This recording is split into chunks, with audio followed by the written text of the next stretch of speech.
Bonsoir. Nous allons repartir pour une nouvelle présentation qui sera consacrée cette fois-ci aux accidents du travail dans l'Union européenne et qui vont mettre en évidence des nouvelles méthodes qui sont utilisées, qui sont des méthodes d'apprentissage. Nous avons le plaisir aujourd'hui d'accueillir Madame Baum qui travaille donc sur cette thématique et nous lui souhaitons une bonne présentation. Merci, vous avez la parole. Alors, je suis Marie-Germaine Baumet, doctorante du LEDI, sous la direction de Sophie Béjean et Damien Sauze. Ma présentation aujourd'hui porte sur les accidents du travail dans l'Union des 15 et les méthodes d'apprentissage automatique. Cette présentation se structure de la manière suivante. Je vais commencer par le contexte dans lequel je vais expliquer brièvement mes travaux de recherche, parler de mes motivations, de l'objectif de cette présentation. Ensuite, je vais m'attarder sur les méthodologies et les résultats obtenus. Et enfin, je vais conclure. Alors, ma thèse porte sur l'analyse de la sécurité et de la santé au travail en temps de crise, particulièrement sur les indicateurs de santé et de sécurité au travail. L'objectif principal est de déterminer ou de trouver des déterminants, des indicateurs de santé et de sécurité au travail pendant la crise. Pour répondre à cet objectif, je dispose d'une base de données périodique transversale qui comporte plus de 100 questions et plus de 100 000 individus ou observations. Et cette base de données est une base assez volumineuse, tant au niveau des champs étudiés que du nombre d'individus ou de salariés. Donc, le problème qui s'est posé, c'était trouver un outil assez performant pour le traitement de cette masse volumineuse de données. J'ai d'abord commencé en me référant à la littérature, aux méthodes d'analyse habituelles qui sont en sciences sociales généralement des analyses factorielles telles que les ACM, qui sont des analyses en correspondance multiples. Et les résultats obtenus à partir de ces analyses factorielles n'étaient pas satisfaisants. Les données, les résultats n'étaient pas exploitables car il y avait encore un grand nombre d'informations. Donc, le problème de synthétiser l'information ou de traiter toute cette masse de données n'était pas résolu. Ce qui m'a amené à continuer ma recherche d'outils performants.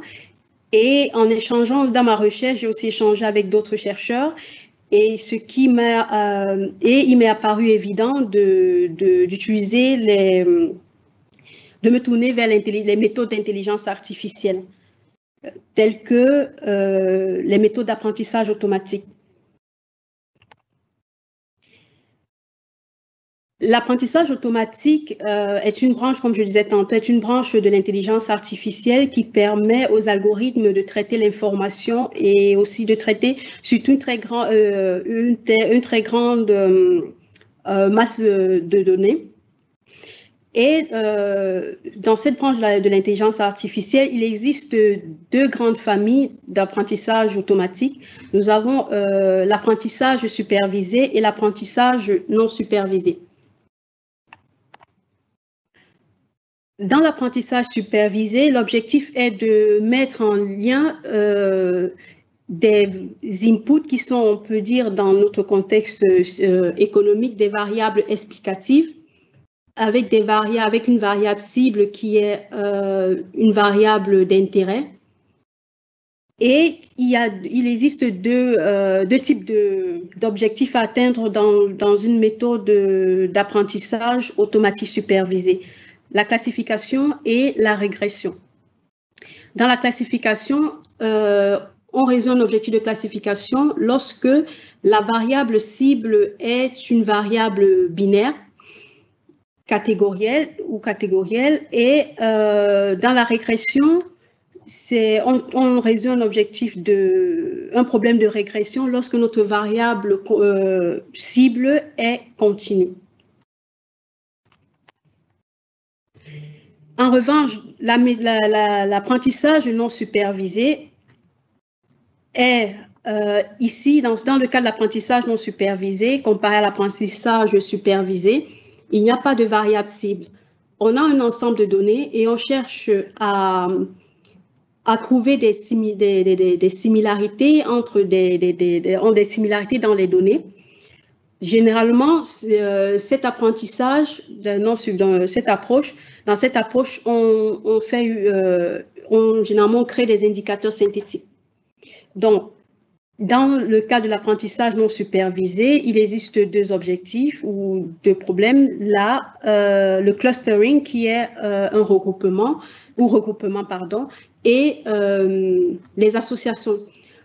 Dans le clustering, on cherche à trouver des similitudes, comme je disais, à l'intérieur des données afin de créer des groupes. Ici, on cherche à créer des indicateurs synthétiques, donc à réduire l'information en créant des indicateurs qui permettent de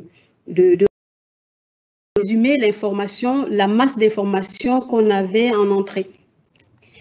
Les associations dans l'apprentissage non supervisé, dans ce cas-ci, les algorithmes ont pour rôle de chercher certaines règles dans les données. Ces règles peuvent concerner, par exemple, lorsque nous faisons des recherches, à partir de notre historique de recherche, l'algorithme peut nous proposer des items. Et c'est aussi dans le cas, par exemple, si on veut acheter un article sur un site, l'algorithme peut nous dire peut-être les personnes qui ont acheté tel article ont aussi regardé ou se sont intéressées à tel autre. Donc ça, c'est le cas les associations dans l'apprentissage non supervisé. Il existe aussi plusieurs algorithmes qui permettent de réaliser les différents objectifs des différentes approches. Quand je parle d'approche, je parle de l'apprentissage supervisé et non supervisé. Le graphique présent est un récapitulatif non exhaustif, je dis bien, des algorithmes des différentes approches d'apprentissage automatique. Nous verrons par exemple dans l'apprentissage supervisé. Si on a un objectif de classification, on aura un modèle, on peut choisir le modèle logistique, un SVM qui est des machines à support vectoriel, des forêts aléatoires qui sont un ensemble d'arbres décisionnels, la naïve Bayes. Si on a un objectif de régression, donc ça veut dire si notre variable cible est continue, on peut choisir un réseau neuronal pour notre analyse, une régression linéaire ou un arbre de régression. Tandis que dans l'apprentissage non supervisé, qu'on pouvait le voir aussi, différents algorithmes pour réaliser notre analyse. Pourquoi utiliser l'apprentissage automatique en santé et sécurité au travail? Il est intéressant d'utiliser l'apprentissage automatique en santé et sécurité au travail lorsque on a un traitement de données où on a une grosse masse de données volumineuse et aussi parce que ces outils nous permettent de faire soit une classification ou une régression, de pouvoir réduire des informations en créant des indicateurs synthétiques. Donc, c'est la raison aussi pour laquelle, comme je l'ai expliqué dans le contexte, je me suis retrouvée avec quelques difficultés pour gérer ma base de données, pardon. L'objectif ici de cette présentation est de présenter les outils, les méthodes d'apprentissage automatique qui ont été testées dans la prédiction des accidents du travail. Le but ici étant d'appliquer, de valider, de comparer les différentes méthodes et d'en déduire la méthode la plus performante dans la prédiction de ce phénomène. Pour répondre à l'objectif, j'ai une base de données des enquêtes européennes sur les conditions de travail. Cette base de données est mise à disposition par le UK Data Service et ce sont des données accessibles au public, accessibles à travers le service de UK Data. Et ces données, cette base de données ou ces enquêtes particulièrement ont pour but d'analyser, d'évaluer les conditions de travail dans la population européenne. Et leur analyse permet de suivre dans le temps l'évolution de l'environnement de travail. Et ces données, ces enquêtes se font chaque 5 ans. C'est pour ça qu'elles sont des enquêtes, des données transversales, parce qu'elles ne se font pas chaque année, elles se font après chaque 5 ans. Et elles évoluent avec le temps, donc non seulement au niveau de la population, donc lorsqu'il y a de nouveaux États membres dans l'Union européenne, les enquêtes,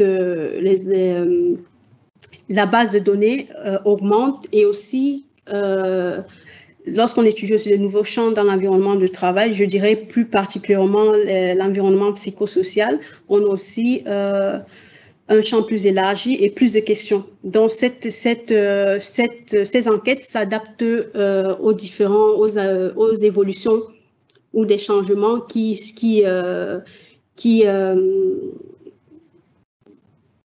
s'effectuent dans le temps. Pardon. Pour mon analyse, je dispose d'un échantillon de 44 860 salariés de l'Union des 15. Donc, après tout un nettoyage, un traitement de données, j'ai cet échantillon à ma disposition. Et les variables que j'ai utilisées pour prédire les accidents sont les suivantes. Comme je l'ai dit avant, ma thèse n'est pas seulement sur les accidents, mais aussi sur les problèmes de santé liés au travail. Mais pour cette présentation, comme elle concerne les accidents du travail, donc je présenterai comme variable cible ici les accidents du travail. Cette variable est une variable binaire. Elle a 2 modalités. Oui, si les salariés ont déclaré avoir eu un accident et non le contraire. Les attributs ou covariables ici, j'en ai 45 à ma disposition. 45 dont 10 décrivent l'environnement de travail physique et 35 l'environnement de travail psychosocial. Concernant l'environnement de travail physique, j'ai regroupé toutes les variables, en fait, j'ai identifié toutes les variables selon 3 dimensions essentielles, d'après Antoine Valère. Les pénibilités physiques, les nuisances sonores, ainsi que les risques toxiques. Dans les pénibilités physiques, comme vous pouvez le voir, on a les vibrations mécaniques, la répétition des mouvements, déplacer ou porter des objets, soulever des personnes. Les nuisances sonores, nous avons la variation des températures, les bruits ainsi que les poussières. Dans les risques toxiques, nous avons le contact avec des matériaux dangereux ou chimiques. En ce qui concerne les contraintes psychosociales, je me suis basée sur les recommandations du collège d'expertise sur la classification des contraintes psychosociales sur 6 dimensions, dont l'exigence du travail qui comporte 2 sous-dimensions, l'intensité du travail et le temps de travail. Ici, l'intensité du travail regroupe 8 variables, le temps de travail 11. Ensuite, pour les 5 autres dimensions, nous avons l'autonomie, l'environnement social, donc les rapports sociaux, les conflits de valeurs dans lesquels on peut trouver qu'il n'y a pas le travail qu'on fait inutile, l'insécurité, la situation de travail aussi. Donc, toutes ces variables des 45 variables que j'ai présentées feront partie de nos variables input, donc de mes variables input, donc covariables, pour prédire les accidents du travail. Alors, la variable cible étant une variable binaire, je vais me focaliser sur les méthodes d'apprentissage automatique supervisées. Et pour ce faire, j'ai utilisé trois différentes méthodes d'apprentissage automatique supervisé, telles que les forêts aléatoires, les machines à support vectoriel et le modèle logistique. Pour la méthode des forêts aléatoires, c'est un ensemble d'arbres. J'ai choisi cette méthode parce que c'est un ensemble d'arbres décisionnels. Généralement, en médecine ou dans d'autres champs d'études, on utilise les arbres de décision. Et j'ai pensé qu'au lieu d'utiliser un arbre de décision, autant me prendre une méthode qui réunit cet ensemble d'arbres de décision qui est la méthode des forêts aléatoires. Ici, cette méthode consiste à tirer aléatoirement un sous-échantillon et ensuite déterminer un sous-ensemble de variables qui permettra d'obtenir le meilleur nœud à chaque arbre. Et le graphique suivant en est une illustration. Donc, comme je disais, on a des sous-échantillons et on a aussi un sous-ensemble de variables. Les nœuds avec la couleur orange ce sont des meilleurs nœuds dans chaque arbre. Au final, on se retrouve avec une classe majoritaire et la classe qui sera par la suite prédite. Après les méthodes des forêts aléatoires, je vous présente la méthode des machines à support vectoriel. Cette méthode peut être utilisée que ce soit pour la classification, aussi pour la régression, mais elle est généralement utilisée pour la classification. Et, ici, l'objectif est de minimiser l'erreur en cherchant un hyperplan et qui nous permettra d'avoir une marge optimale en séparant les données en deux. Et cet hyperplan, comme le démontre ce graphique, l'hyperplan, c'est celui-ci, il est assez éloigné des différentes classes. Donc, l'hyperplan est là et la distance entre ces deux est la marge optimale. Et la distance entre où nous voyons des flèches rouges, c'est la marge avec la plus petite distance entre l'hyperplan et l'échantillon, une des classes des échantillons d'entraînement. Ensuite, le dernier modèle que j'ai utilisé est le modèle logistique, qui est un modèle de régression logistique dont l'objectif est de trouver des associations entre les variables input et la variable déterminante binaire, dans l'objectif de prédire une classe à la place d'une variable continue. Pour tester la performance de mes différentes méthodes retenues, j'ai divisé mes données en deux échantillons. Un échantillon d'apprentissage et un échantillon test. Pourquoi je l'ai fait? Parce que je l'ai fait en fonction de la littérature existante. Dans la littérature existante, le découpage se fait généralement comme ça, 70% pour l'échantillon d'apprentissage, et 30% pour l'échantillon test. Il y a aussi la possibilité de faire 50-50, 80-20, ça dépend de l'objectif de chaque chercheur, je dirais. Donc, ici, je préférais me baser sur la majorité des travaux qui l'ont fait, dont j'ai divisé en 70%, 30%. Le tableau suivant montre la répartition de chaque salarié en non accidenté et accidenté dans chaque échantillon, que ce soit d'apprentissage et l'échantillon test. Ce que on peut observer ici, c'est que dans l'échantillon d'apprentissage, on a 2780 salariés qui déclarent avoir eu un accident, tandis que dans l'échantillon test, on n'en a que 1191. Donc, ce qui fait au total dans mon échantillon de 3 971 salariés qui ont déclaré avoir eu un accident, contre 40 889 qui ont déclaré le contraire. En regardant la répartition de mon échantillon, bien le nombre de personnes ou de salariés qui a déclaré avoir eu un accident, je constate que mon échantillon est déséquilibré. Lorsque un échantillon est déséquilibré, il pose un problème lorsqu'on décide de faire une classification sur ce genre d'échantillon. Lorsqu'on fait une classification sur un échantillon déséquilibré, comme dans mon cas, l'algorithme ne me donnera que le nombre pourra mieux classer le nombre de personnes non accidentées, dont les 91%, avec un risque d'erreur de 9%, ce qui n'apporte pas une information que je ne connaissais pas déjà de mes données. Donc, en faisant une classification sur ce genre de données, je n'ai pas d'informations, de nouvelles informations.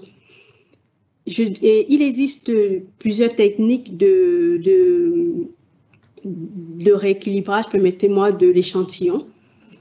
Moi, il y a la technique de suréchantillonnage et la technique de sous-échantillonnage. La technique de suréchantillonnage, on se concentre sur la classe majoritaire, tandis que la technique de sous-échantillonnage, c'est sur la classe minoritaire. Et moi, les salariés qui m'intéressent sont ceux qui ont déclaré avoir eu un accident, donc la classe minoritaire. Ce qui fait que je ferai une technique de sous-échantillonnage. Je mettrai dans chaque autant d'accidentés que de non accidentés. Le tableau suivant donne une répartition du résultat obtenu après un sous-échantillonnage sur l'échantillon d'apprentissage. Pourquoi je ne fais pas un rééquilibrage sur l'échantillon test? Parce que en équilibrant mon échantillon d'apprentissage, je pourrais tester la performance de mon modèle sur mon échantillon test qui est déséquilibré. Ainsi, je serai à même d'évaluer la qualité de prédiction de mes différentes méthodes d'apprentissage. Donc, dans mon échantillon d'apprentissage, j'aurai 2780 individus non accidentés et pareil pour les individus non accidentés. Seulement l'échantillon test qui restera tel quel. Pour évaluer les méthodes d'apprentissage automatique, il est important de choisir des critères d'évaluation. J'ai utilisé 3 critères d'évaluation qui sont la sensitivité, la spécificité et la courbe de ROC. Généralement, pour définir ces différents critères, il y a dans la littérature, il y a des notions telles que les vrais positifs, les vrais négatifs, les faux positifs, les faux négatifs. Les vrais positifs, dans mon cas, qui est des accidents, ce sont des personnes qui ont déclaré qui ont déclaré ne pas avoir eu un accident, qui sont donc le modèle réussi à les classer correctement. Ça, ce sont les vrais positifs dans mon modèle. Tandis que les vrais négatifs, ce sont les personnes qui ont déclaré avoir eu un accident du travail et dont le modèle a correctement classé comme tel. Et pour les faux positifs et les faux négatifs, ce sont des personnes que le modèle ou les méthodes n'ont pas réussi à bien classer. Donc, la sensitivité est dans la capacité de détecter correctement les non-accidentés dans mon cas, par rapport aux accidentés, tandis que la sensitivité sera la capacité de détecter correctement les accidentés. Pour la courbe de ROC, elle représente l'évolution de la sensitivité par rapport à la spécificité.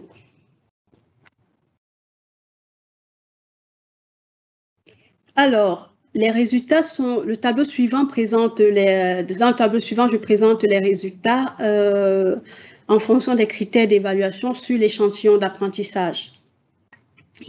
Ici, la plupart des modèles ou des méthodes, parce que je dirais modèles, méthodes, réussissent à mieux identifier ou à mieux classer correctement les non-accidentés. J'ai dit sensitivité, ce seront les non-accidentés. Tandis que ces méthodes ne classent pas correctement lorsqu'on voit le pourcentage de classification qui est assez faible pour les personnes à qui on déclaré avoir eu un accident. Et lorsqu'on regarde aussi la courbe de ROC, on voit que elle n'est pas, parce que généralement je ne l'ai pas précisé, mais lorsque pour être sûr que la méthode réussit à bien classer les modèles, aussi important que la courbe de ROC soit supérieure à 0,5. Donc, elle doit être plus proche de 1 que de 0,5. Et le graphique suivant est juste une représentation de des différentes méthodes de classification en fonction des critères d'évaluation.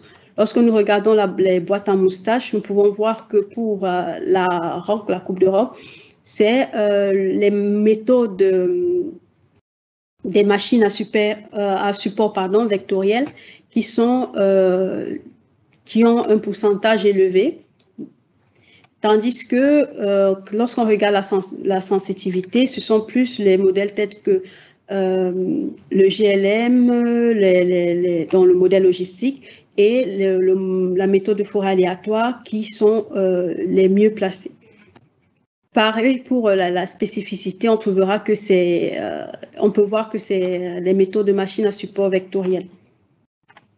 Pour l'échantillon test, donc lorsqu'on a fini d'entraîner notre modèle, parce que l'échantillon d'apprentissage permet d'entraîner le modèle, tandis que l'échantillon test permet d'évaluer la qualité du modèle. Donc, lorsqu'on regarde on évalue la qualité du modèle sur l'échantillon test avec les différents critères d'évaluation, on constate la même chose que dans l'échantillon d'apprentissage. La première des choses qu'on peut retenir ici, c'est que même en ayant modifié la répartition de nos données, j'ai équilibré, les résultats que j'obtiens sont proches du modèle, les résultats de l'échantillon test sont proches des résultats du modèle équilibré, donc du modèle de l'échantillon d'apprentissage. Et ici, comme on peut le voir déjà, les trois méthodes ont aussi une bonne capacité à classer correctement les non-accidentés par rapport aux accidentés. Cependant, les machines à support vectoriel avec un taux d'erreur moindre réussissent à presque, on pourrait dire, à classer presque pareil les non-accidentés des accidentés, puisque les pourcentages entre les deux ne sont pas très élevés, je dirais. Ensuite, les variables, le tableau suivant, dans le tableau suivant, je présente toutes les variables importantes de la classification. En fait, sur les 45 variables, chaque méthode a pu ressortir les variables importantes. Et pour mesurer, je ne l'ai pas dit avant, pour mesurer l'importance de ces variables-ci, j'ai utilisé, on appelle ça l'indice de Gini, qui est un indice qui mesure la pureté du nœud. Donc, c'est ce qui m'a permis d'obtenir la hiérarchisation de ces variables par ordre d'importance. Ce qu'on observe ici, c'est que les variables dans chaque méthode, bien que à des rangs différents, dans chaque méthode, les variables qui apparaissent le plus, ce sont des variables concernant les contraintes physiques. Je reprends telles que le port d'objets, les vibrations, les bruits, les poussières, tout ça, ça se retrouve dans chaque, tout ça se retrouve dans chaque modèle, bien qu'à des endroits différents. Donc les contraintes physiques sont les variables les plus discriminantes des accidents du travail. Donc, comme je l'avais déjà dit, chaque méthode, que ce soit dans l'apprentissage test, que dans l'apprentissage, que ce soit dans l'échantillon d'apprentissage, que dans l'échantillon test, les 3 méthodes réussissent à mieux classer les vrais positifs des vrais négatifs. Sur les 3 critères, la méthode des machines à support vectoriel apparaît toujours comme je reviens dessus pour vous montrer par rapport aux différents critères, ou alors la méthode de machine à support vectoriel est celui qui fournit légèrement par rapport aux autres de meilleures prévisions. Lorsque nous regardons sur les 3 critères, lorsque nous regardons c'est-à-dire la courbe de Rock et la capacité de détecter les accidentés des non-accidentés. Et aussi, dessus 45 variables, nous avons pu, les méthodes en ont tiré 20 qui sont les plus importantes dans la prédiction des accidents. Et pour les 3 méthodes, la variable en tête est le port d'objet, donc qui décrit les contraintes de travail physique. Ce résultat par rapport aux variables confirme la littérature en santé et sécurité au travail sur laquelle les accidents du travail, les facteurs déterminants des accidents du travail sont d'abord les contraintes physiques. Donc, les résultats obtenus avec les méthodes d'apprentissage aussi confirment la littérature économique.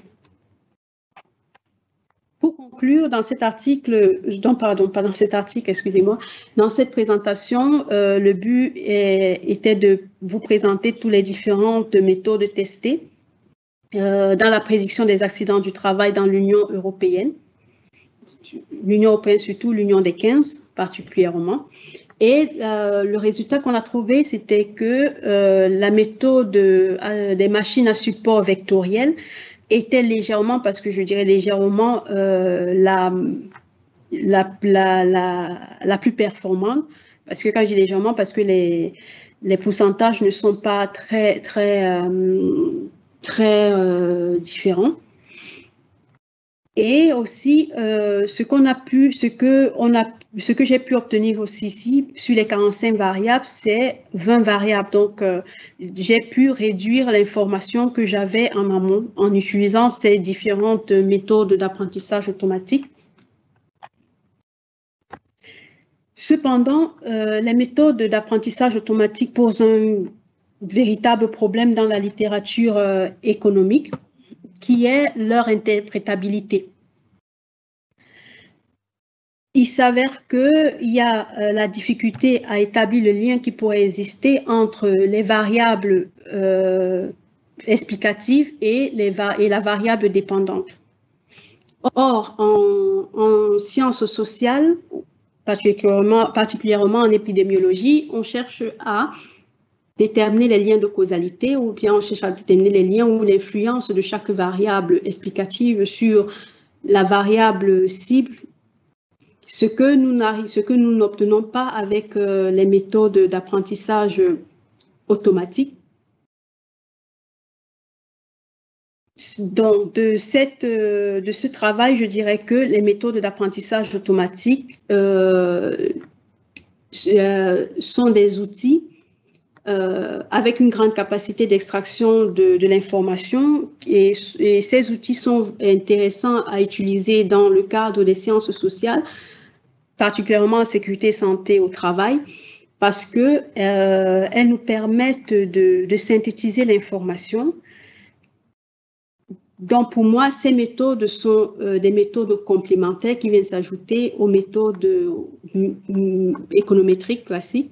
C'est pourquoi, à la suite de ce travail, dans ma thèse, j'ai utilisé un modèle multiniveau pour j'ai utilisé une régression multiniveau pour regarder les liens, analyser les liens qui existent, l'influence de chaque variable obtenue à partir de ces différentes méthodes, c'est-à-dire les 20 variables, en synthétisant encore plus d'informations pour voir le lien qui pouvait exister ou l'influence de ces variables sur les accidents du travail. Je lis quelques références bibliographiques et je vous remercie pour m'avoir écouté. Merci beaucoup, Madame Bom. Je vous remercie pour votre présentation qui retrace, en tout cas qui introduit les notions d'apprentissage automatique.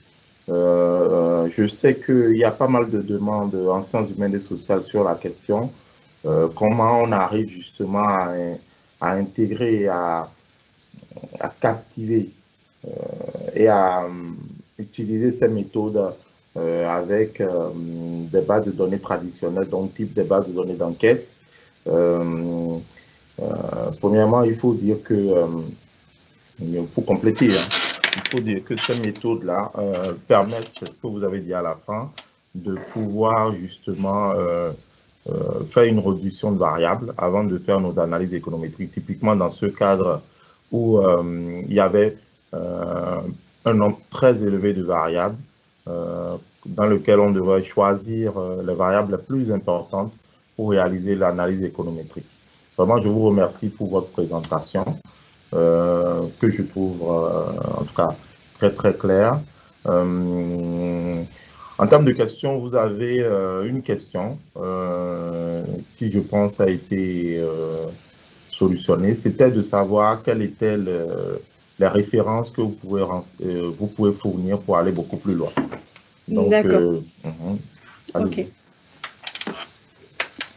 Bon, oui, comme vous l'avez dit, j'avais mis quelques références là pour